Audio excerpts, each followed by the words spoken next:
guys, may tuturo akong tutorial about intro maker. So una, syempre mag-umpisa na tayo. Punta kayo ng Play Store. Ayan, tapos sa searching, type nyo yung intro maker. Ayan, tapos search. Ayan, tapos i-install nyo. Ayan, medyo matagal nga lang konti. Ayan,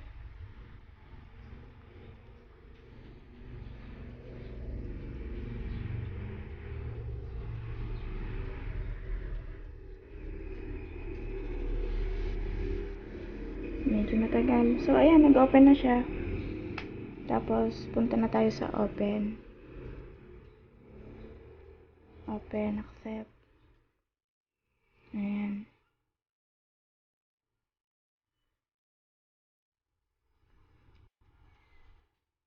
allowed only while using the app. So yan yung unang bubungad sa atin. Ayan, eto tuturo ko naman sa inyo paano natin magagamit lahat yan. Ayan, katulad nyan, magagandang intro. Kasi ito may intro saka outro na, kaya maganda. Katulad nito, hindi natin siya ma-open. Ayan, kasi naka-VIP siya. Yan yung lalabas, naka-unlock. Try tayo, ayan.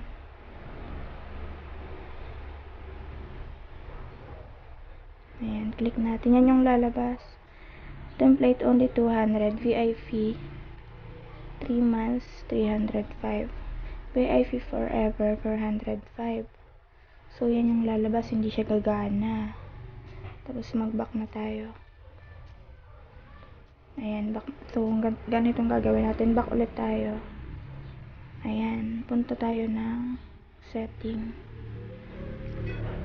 para magagamit natin siya.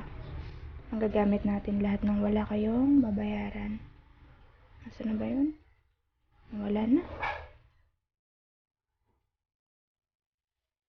Punta kayo dito sa apps. Ayan, sa apps. Tapos manage app. Ayan. Sana masundan nyo. Ayan, tapos hanapin natin yung si intro maker. Diba, ayan na, storage 71.67 MB. So gagawin natin, i-clear data natin siya, clear all data. Okay. Ayan, okay na siya. Back na ulit tayo. Tapos balik ulit tayo doon. Nasa na ba yun?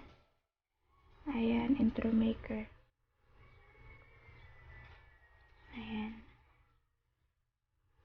Allowed. Tapos ito sa may taas niya sa setting, makikita nyo yung feedback. Punta kayo ng feedback. Ayan. Itong itatype nyo or kay others or other question on how to put intro video, kung at alin dyan. Pero yun ginagamit ko sa taas. Tapos yan, message ka ng syempre big letter. Asa na ba yun? Ayaw. Unlock VIP. Tapos check natin. Yan, tapos mag-back na ulit tayo. Pagkatapos naman doon, pupunta tayo sa i-rate natin siya. Babalik ulit tayo dyan. Ayan, i-rate daw natin siya. Ayan, a 5-star rating. Ayan, bigyan natin siya ng 5 star. Ay, nawala. Ayan, 5 star. Tapos ang description or experience optional. So ilagay natin dito ay very good app. So kayo na bahala kahit anong gusto nyong ilagay dyan. Tapos post na natin. Ayan, done. Thank you for sharing. Yan yung lalabas. Tapos done. Tapos okay na siya, diba? Naka-ano natin ayan. Yan yung lalabas. Tapos, open na natin. Tingnan natin kung wala na siyang VIP. So, wala na kayo nakikita, diba? Ayan, lahat yan magagamit nyo na. Sawa-sawa na kayo. Kasi yan, may ano na, intro saka outro na. Ayan. O, diba? Lahat yan, pwede na. Kasi, yung kanina kasi, diba, may babayaran lahat. Halos, karamihang, puro unlock pa siya, nakalagay. VIP, ayan, pwede na tayo mag-try. Ito, subok tayo ng isa. Itong glitch logo intro.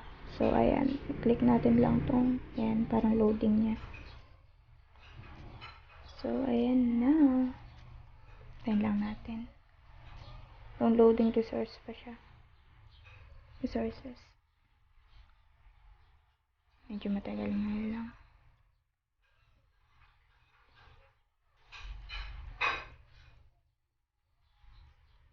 O, diba? Kayo na bahala anong ilalagay nyo dyan. Ayan. O, ayan. Pwede na siya. Tapos mag-try ulit ako ng iba. Save natin. Ito. Kunyari ito. Ayan. Outro na to, outro. Ayan. Free na. Wala na tayong babayaran. Wala nang, yun sa may gilid niya, wala nang nakalagay na mint mark niya. Watermark, I mean. Ayan. O, diba? Ang ganda. Malinis tingnan yung ano natin. Outro natin. So, ayan, sinave ko na. In-export ko lang.